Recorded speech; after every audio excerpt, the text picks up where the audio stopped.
Welcome to this episode of One More Round. Always excited to be able to interview some of the greatest people on the planet, and I have the privilege of getting a little window of opportunity to spend people with some incredible minds who are really achieving something of greatness. And today I have Sheila Anderson. Sheila is the director of Image Power Play, massive on personal branding. Also is the author of this incredible book called I.C.U, which you can see on Amazon.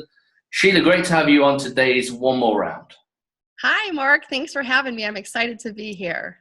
Me too. Always great, just to be able to interact with you, Sheila, and having the opportunity to interview you and kind of draw out of you some of your, the way that you do things and that creative flair, I think is really going to serve our audience today. Thank you. Now, the first question that I have for you actually derived from your book, I.C.U.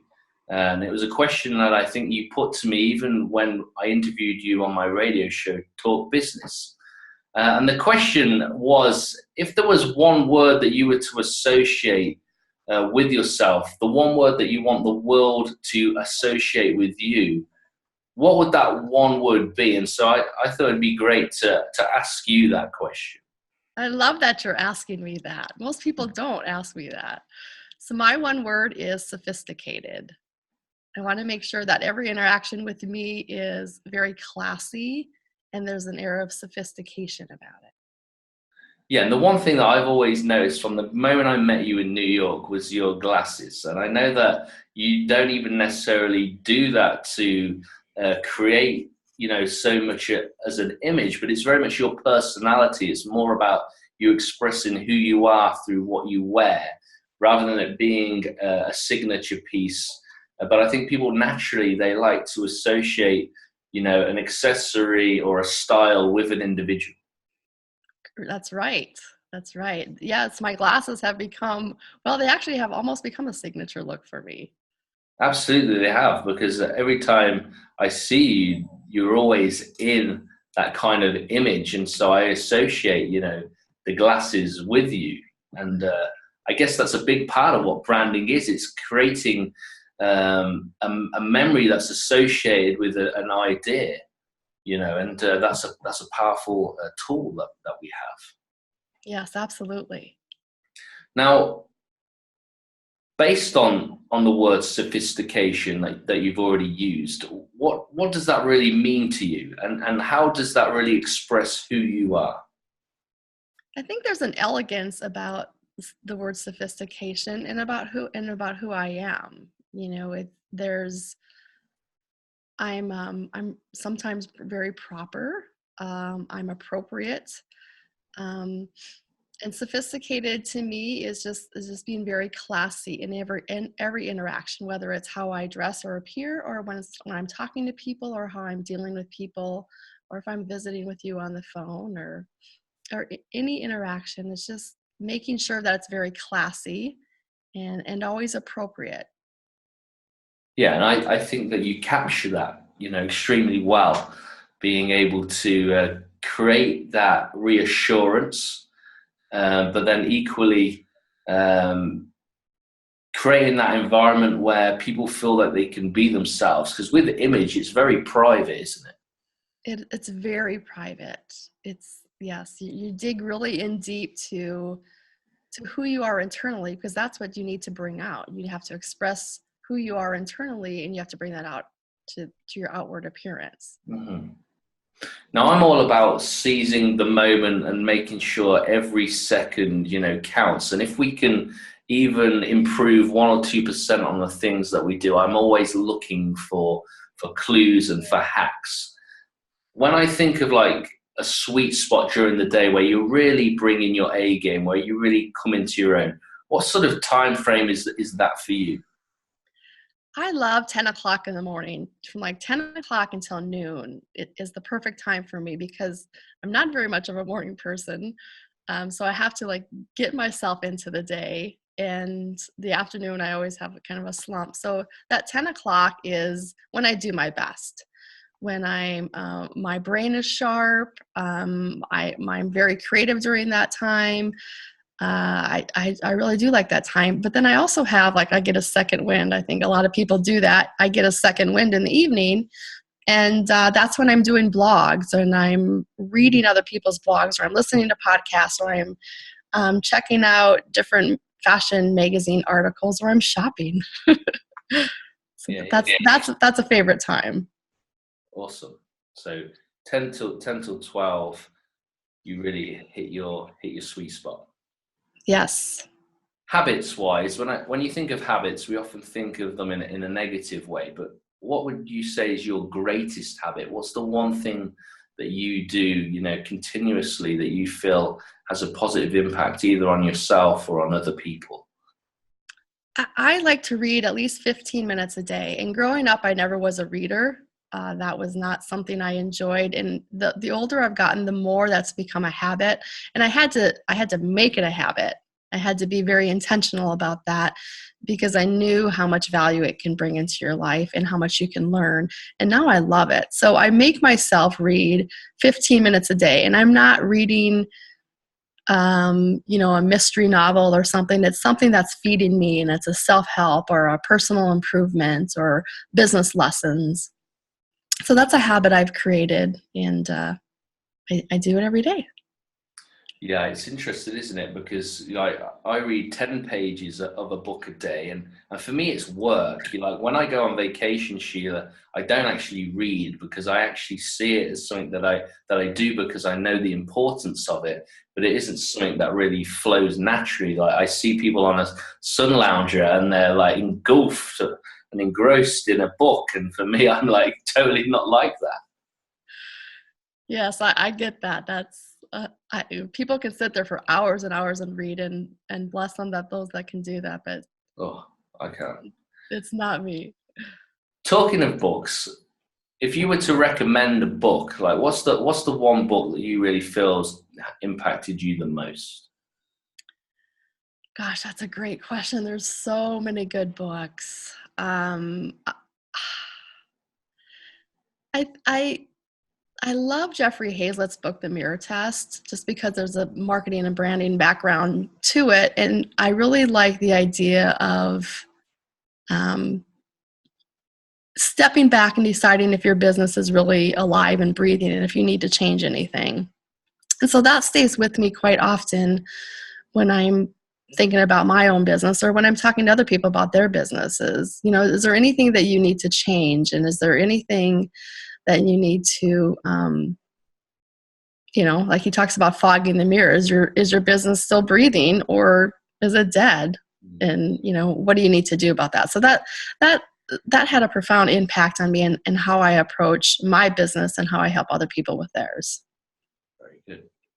Business tools. We live in a world of technology, lots of apps. Is there like one particular business tool or app that you really love and that you feel other people would benefit from? Oh my gosh, we have tons of apps, don't we, on our phones? Dude. Oh gosh. I, I don't know so much of it as a business tool, but I really love Canva. Okay. The Canva app, that you can create your own, like quotes you can do to posts on social media. So that's a great app for me. Another business app that I love would be, I'm trying to think which one I like the best. This is a great question. I want to know what your apps are. We don't have time for that, Sheila. Otherwise, yeah, we could talk about that. Oh, Canva is a good one though, because it's got the yeah, creativity. It's really simple. You yeah, can add your own flair. It's a great place to have brand consistency and to be creative. right, So I think that's right, a good one. That's a good one. right.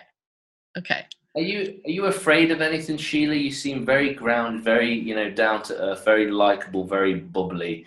What's the one thing that, is kind of like your kryptonite? Oh gosh. I'm afraid of not being liked. Okay. I'm afraid of not being liked. I'm afraid of people finding something about me that turns them off, or that they don't like. So I think that stays in the back of my mind when I interact with people to make sure. I mean, everybody's not going to like you. I understand that. But there is a certain fear. What if this person doesn't like me? What if I can't connect with them on a genuine level? Yeah, I can understand. I think that's a very vulnerable and humble, thing that you've shared there, Mhm. because people get to see your heart. But I think that's going to be the thing that serves you most, because when people really see somebody's heart, that's when they're really willing and ready to do business with such a person, because it's that trust. Mhm. I think that's a great answer.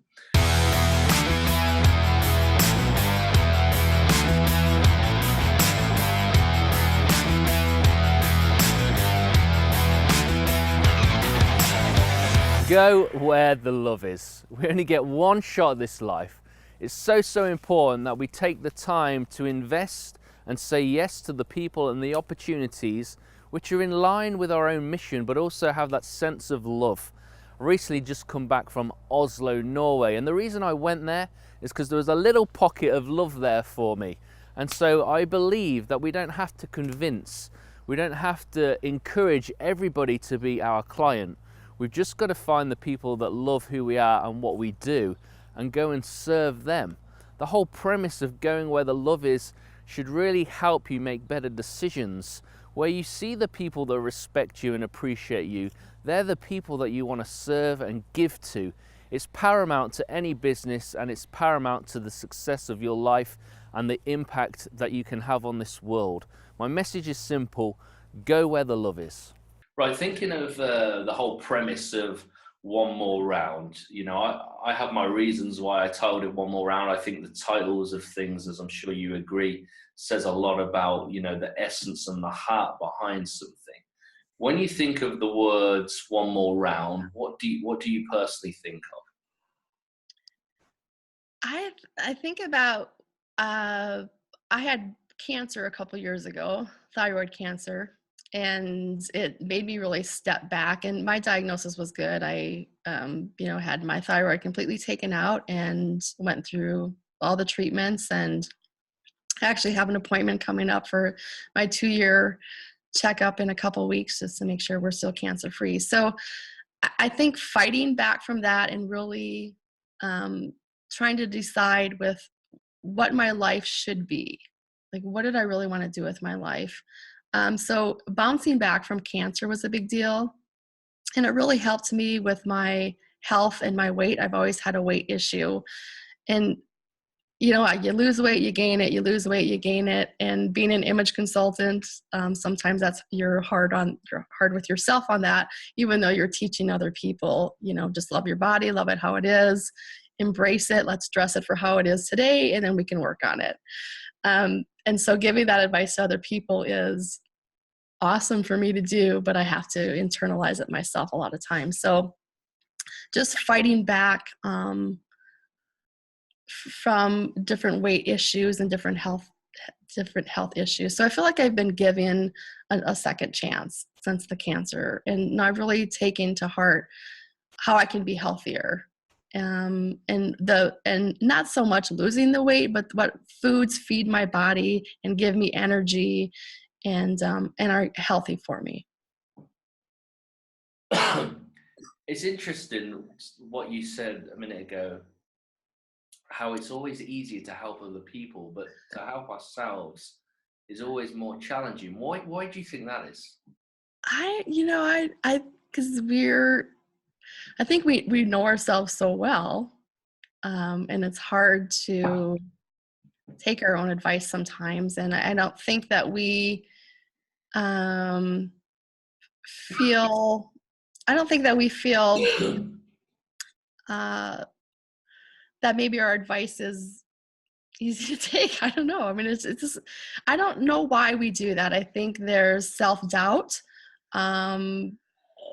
that maybe we can help other people, but how can we help ourselves? And it's interesting you bring that up, because that's really how I got into the whole image field. Was I kind of became I was my own project. Like, I wanted to be more visible and I wanted to stand out more.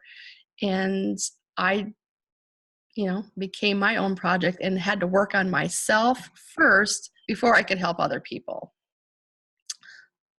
So I think that was hard to do. Well, it's tickly cough. It's spring, isn't it? It's as much as we love the new birth and the new beginnings. It's like this atmosphere of change that we're having to battle through.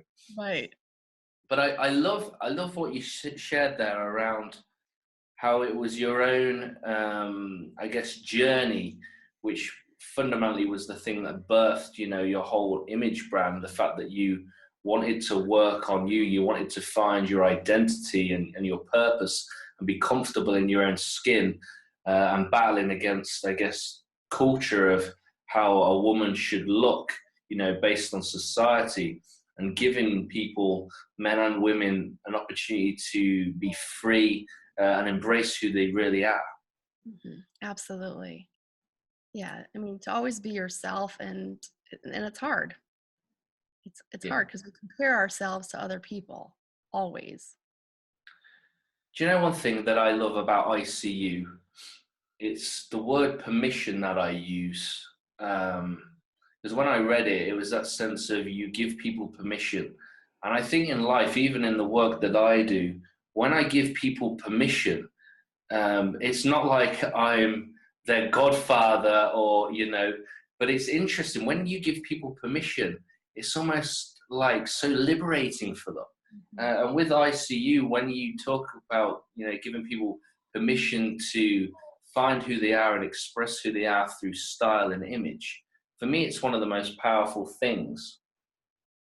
Yeah, I really enjoy, obviously because I'm in the field, I really enjoy helping people be themselves and bringing that out, and to authentically be who they are internally, and to give them, like you said, permission to be that, and to be that in every sense of the way. Because the beautiful thing is nobody else is you. Nobody else has your strengths or your values or your beliefs, has that whole package of you. Nobody else has that. So I think we just have to look internally, and love ourselves, and be able to bring who we are and bring that value to other people.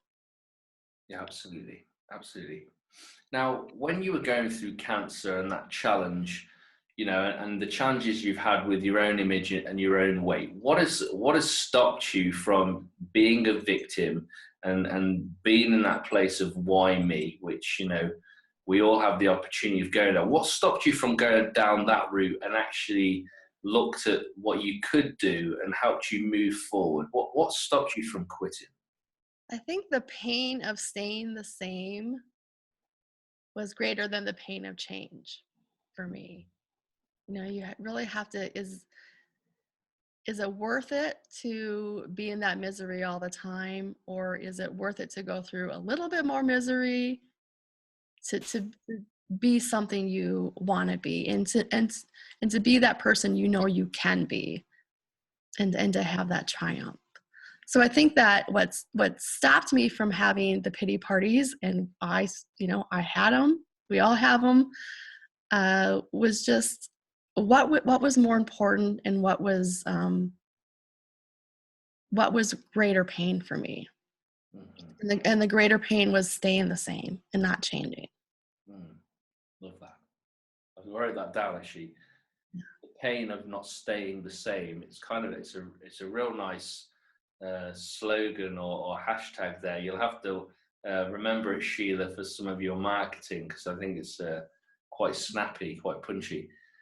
When we go through challenges, and they're always there in life, and for me, I'm one of the most positive people on the planet, but equally I'm mindful of the fact that, let's get real, life is both brutal and beautiful. It's a mosaic of the glorious, and a mosaic of the extreme pain and difficulty, and we face both weather conditions daily. What help do you have for yourself when you have challenges? Can you share some practical things that you may do in order to stop that flow of negativity, and how you pivot out of a challenge? Yes, that's a great question. And I always think of challenges, and I heard it described this way, and I think it was the actress Melissa Gilbert. had said this about, you have a pearl necklace, and the pearls are all the great parts of your life, like all the triumphs and all the happy times and all the love, and the knots are those little challenges and setbacks. But the pearl necklace won't stay together without the knots and the pearls together. So I think you just have to remember that, anytime you're going through something, I always think I'm going through it. I'm not stopping. I mean, there's a light at the end of the tunnel. There's a lesson to be learned. What's that lesson? And it's not always easy, but I always, and people say, well, I'm going through this now. And I'm like, that's right. You're going through it. You're not stopping. Mm. So you have to keep going through something. That's golden there. And that's how I approach it. And like you, I'm very positive. It's probably it's a strength for both of us to be positive. So, but we both have challenges. We both get down. We both, have a pity party every now and then. But again, you just have to be mindful of just go through it and don't stop. I love that. And then focusing on what is working, on what is going well. I think I shared a quote that was, it's not about whether the cup is half empty or half full. It's that I'm grateful that I've got a cup. It's interesting being able to separate those things. Now let's talk a little bit about image power play and I.C.U. Tell us a little bit about, you've kind of touched on it about how your own project, and I guess through that journey, image power play was birthed, but give us a little more depth around that and what it is fundamentally that you do. So I own Image Power Play, which is an image and impression management company. And what I believe everyone is the chief experience officer of their personal brand. So like you talked earlier about, what is that word that you want to come into the minds of others when they think of you? It's owning that entire experience that people have with you at every interaction. And the interaction is when they visibly see you, when they interact with you on the phone or via an email or through voicemail, how they interact with you on social media, and when you're out in the public or when you're out at your office or if you're at a networking event. So every interaction, you have to own that experience. And so I wrote this book. I wanted it to be like a 1-hour read, a quick read, because we talked about I don't like to sit down and read for long periods of time. So I wanted something that people could sit down and get a bunch of nuggets within an hour. And so I created this. It's called I.C.U, and the I stands for being intentional, and the C stands for being consistent, and the U stands for being you. And so I go through in the book and talk about the different process from starting to be intentional with your brand, and what does that all entail, and how do you be consistent with it, and now how do you bring your value to other people that you've put yourself together. I love that. Again, another tweetable hashtag, hashtag intentional consistency. I think it's dynamite. Very good. Thank you. So love that impression that you want to educate people, not just in how they look, but really getting them to really look at who they've become and who they see themselves as from the inside out. Rather than, I guess we're all an expression on the outside of really the health and what's going on the inside. Our skin, in the human body tells us how healthy, we are. And I guess, if we have a healthy view of ourselves, then it makes us take care of the way that we look. Mm-hmm. Absolutely. Yeah. Do you see image changing much over the last few years within business? Do you find that there's more people that are getting it right than wrong these days? I don't know if more people are getting it right than wrong, but I know that social media has somewhat leveled the playing field for people, and maybe not always in a good way. So very often you can look really good online, and then when people interact with you in person, that persona that you've created online is not the same as when they interact with you in person. And so there's a disconnect there, which builds distrust. Now people distrust you because they don't know which person you are, the person you're online or the person who you are, when they meet you face to face. So Thankfully, Sheila, I'm better in real life, and I'm pretty good online. but so that's right. Like, so you just have to be mindful of that some people can look really good online, and then you meet them and you're going, okay. But I've had that. I had that when I met a woman in New York, and I thought she'd sent her mother. Because the image she had was, of a very well put together, beautiful woman. But it just so happened that on my query, yes, I did ask the direct question. It was a picture from 14 years ago. And it just made me think, I don't know if I can trust you. I don't know if I can trust you now, because there isn't that consistency through the image, right. even though it's there. Yes. And very often in business, before we're going to meet somebody for a business meeting, or if we want to look at their company, and if we're checking people out for business, we look at LinkedIn, or we look what we find out about them online. And so that just has to be a true representation of who you are and of who your company is. So again, it can't be a disconnect. No, it can't. It has to be something that's flowing and relevant and consistent. Right. And so, again, when we're searching for somebody online, we're interested in what they look like, and we make judgments about them, if they look trustworthy to us. So you just have to be mindful of that. So I think in business, the internet has changed a lot of things, because now we can search for people and search for companies before we interact with them in person.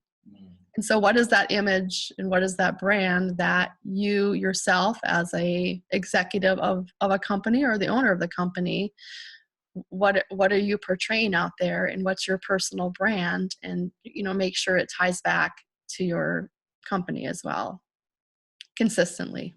Yeah, it's amazing what you wear can bring out that confidence. It's when I've got my blazer on, my jacket on, that's where I just feel like I'm punching out every bit of energy that I want. But it took me a while to get to that point. What would be your suggestion for people who don't quite know what image is best for them? It goes back to that brand word. What is that word that you want to own in the minds of others? And what is it trustworthy? Is it sophisticated? Is it kind? Is it compassionate? Whatever that word is, then think about, what does that word look like? If somebody would say to you, what does trustworthy look like? What does a trustworthy person look like? What in your mind do you think that looks like? And so I think that can help be a starting point for building out your brand, and what are you wearing? But you also have to look at what's your lifestyle and your personality. And you have to figure out, if you're casual in every sense of the word, and how you interact with people, in your home, just if everything's casual about you, and you're put into a business suit all day long, I don't believe you're going to perform at your optimum level all day long. And vice versa. If you're a very formal person, always appropriate, and then if you have to go into a very casual environment all day and be dressed down all day, that's not who you are, and you're not going to perform at your optimum level. Very true. Very true. Now, people can find out more about branding in your book, I.C.U, because it's a great blend of stories and then practical. There's some things that really help provoke and get you to really reflect. And I love the practicality as well as the reality of this book. Now, if people want to interact with you, Sheila, how do they find out more about you? You can visit me online at my website. It's imagepowerplay.com. And on that website, you have a link to all my social media profiles. I'm very active on LinkedIn, on Twitter, on Facebook. So you can go to those, and you can go to Amazon and get my book. Awesome. Well, it's been great to have you on today's episode of One More Round. Thank you, Mark. I enjoyed visiting with you. And congratulations. Thank you.